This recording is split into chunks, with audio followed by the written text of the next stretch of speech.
Hey guys, this is Blake here. Just as a warning, I haven't slept in 2 days, so if I seem really off in this review, I apologize. I am going to be talking about Immortals. Now, when I first saw the trailer, I was concerned. It reminded me way too much of 300 and Clash of the Titans, the remake.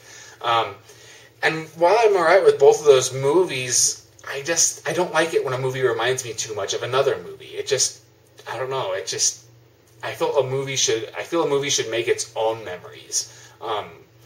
So when I went to go see Predators, I wanted to see new stuff, not reminders of how awesome the first Predator movie was. So that's always a problem to me, even though this one felt more, it was like a marketing ploy, not necessarily a matter of content.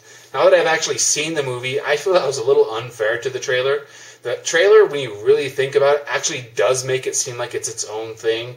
Unfortunately, the movie itself is actually pretty much the love child of 300 and Clash of the Titans.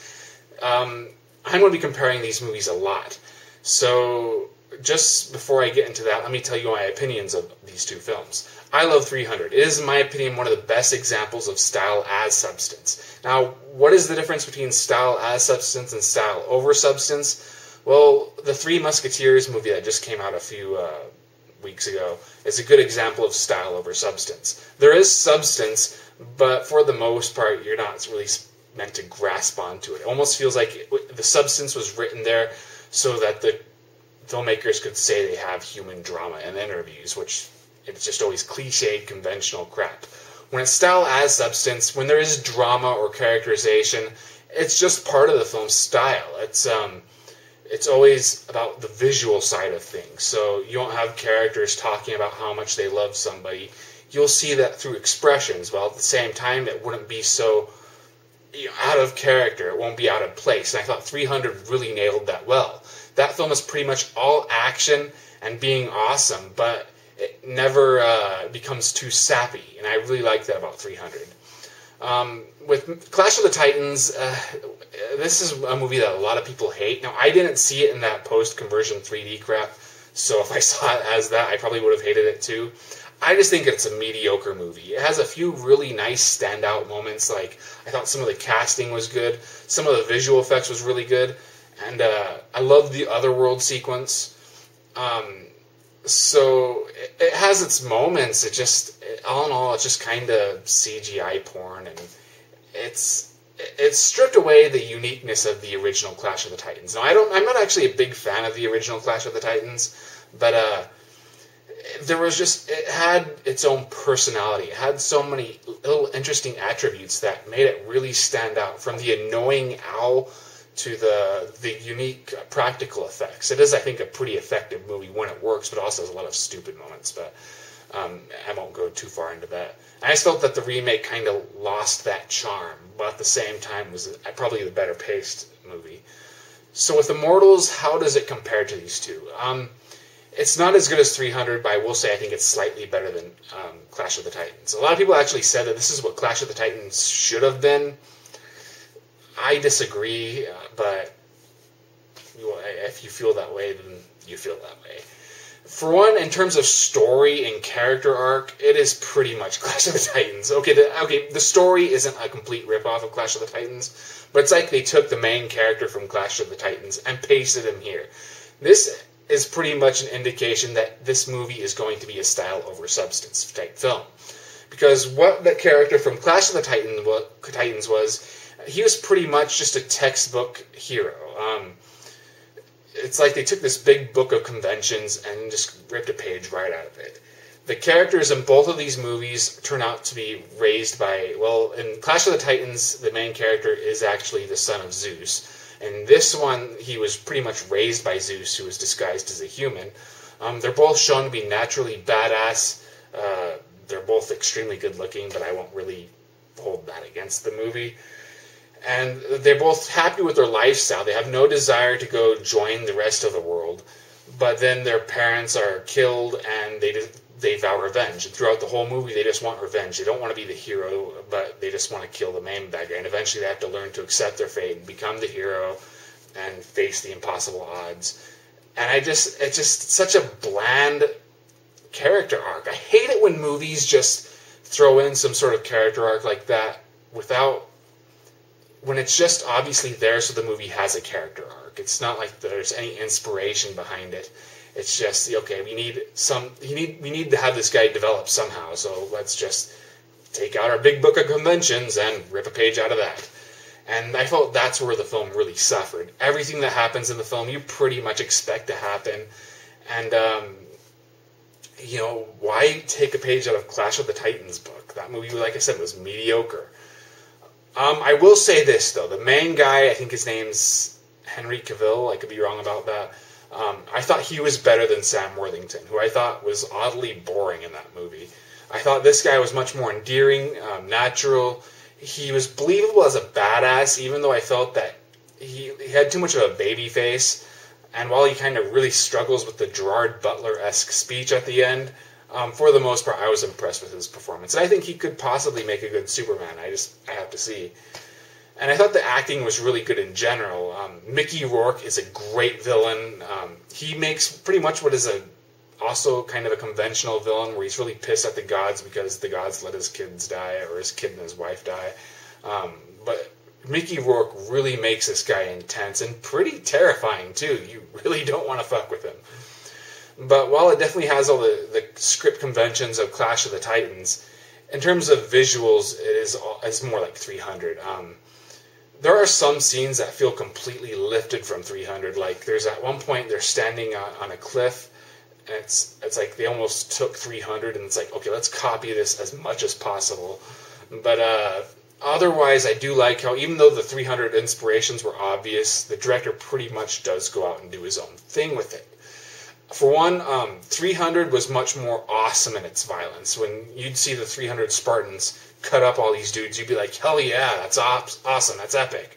With this one, most of the violence is actually really unpleasant.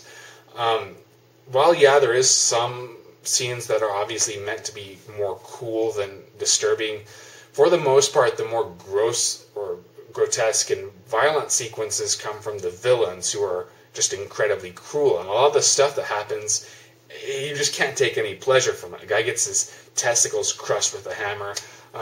People get speared in the face. And I thought during the first major action sequence where you see the main character spearing people in the face, figured that would be the most extreme aspect of this movie. But when the gods come, it gets even more graphic. And even though the gore is CGI, in my opinion, if you're going to do CGI gore, at least make it over the top and crazy. And I think they definitely went over the top and crazy when it came to the CGI gore. But I also like how, with 300, the main color that the director seemed to be really attached to was blue. At that time, that was still a pretty unique visual style, whereas now it's more of a cliche. Even worse, the movie does not have that stupid bleak color palette, though. Those grim colors that movies like that Robin Hood remake or Daybreakers or The Book of Eli, all seem to have these days. Instead, it's pretty much golden. Everything in this movie seems golden. It's just that was the main color this movie uses, and it makes the film seem more mythical. And I liked, as over the top as they were, I thought the costume designs and the set designs really hit home and were really, really interesting, even if sometimes they were kind of unintentionally funny. Like some of the gods, I blame that more on the casting, though. They cast pretty much like the cast from The Hills as the gods. I'm obviously exaggerating, but most of them just look too pretty to take seriously. Like there's this one guy who he shows up in a battle scene, and he's tearing people apart with his sledgehammer, and it's awesome. But this guy looks like he belongs in a gay parade. I don't mean it to sound really homophobic. Why shouldn't gay people be badass too? I think, in fact, more gay people need to be more badass in movies. But with this movie, they just didn't pull it off, and it just looked too silly. But when the movie does it right when it comes to the set costume and costume designs, I did feel that it was pretty cool, and at least interesting. But what I really felt this movie should have exploited more was what the trailers made seem like a big deal. In the trailers, the coolest scene is that big sky battle, and I figured that could be like a third act act kind of battle, at least a prologue kind of battle, even though that would have, I guess, made everything else that followed that look kind of generic. But instead, it's just a sequel hook at the very, very end for like 2 seconds. I felt that that kind of thing would have, made the film its own entity. That's what I kind of meant. If it had such crazy ideas like that, even if it was clearly made to be a cash-in on 300 success and Clash of the Titans success, at least it would have been so unique in that regard, because I don't think I've ever seen anything like that before, then that I would have probably liked it a lot more. And there's also that energy bow they use, even though that's not completely original. In fact, I think Lucio Fulci did it first with Conquest. And I'm sure there's been other movies before and since then. That's, for some reason, the one that just pops up in my head. They make a big deal with that in the trailers too, but it's really just a plot device they use a few times. So what the trailer had looked like it could have been really cool if they went more in that route. And it's funny because the guy who directed this is the guy who directed The Cell. Now, I don't remember The Cell being that good, but at least it was visually interesting. It had a lot of crazy-ass visuals that really had nothing to do with anything, and while I think that really kind of made The Cell sort of uneven, with this one I think it really could have benefited just from really wild and crazy stuff. Instead, the director is just kind of, I don't know, he's restrained too much. I will say this, at least he seems to have mastered, or at least improved significantly, the narrative. The film moves, I thought, really well. It's really exciting. The action scenes are incredibly well done. And, I was entertained. It was just, when I think about it still, I think of, okay, it's pretty much 300 meets Clash of the Titans. I don't like it when I think of that as really the only thing that comes to mind when it comes to discussing a movie. So that was disappointing. And all in all, I thought Immortals is just another okay film of 2011. So far, I've been really disappointed with this year. And Immortals just didn't make it seem any better. Unfortunately, next week is Twilight. So it's probably about to get a lot worse. So all in all, would I recommend Immortals? If you like these types of movies, if you think you just want a big, bold, badass action film, but nothing that really stands out as great, definitely check it out. At the absolute least, wait till DVD. But just don't expect anything too much. If you want to read my written review, just check the link in my description. That is it. And on a final note, I'm going to be making a very important video tomorrow. So please tune into that because I need your advice on something. And that's pretty much that. So see you guys later.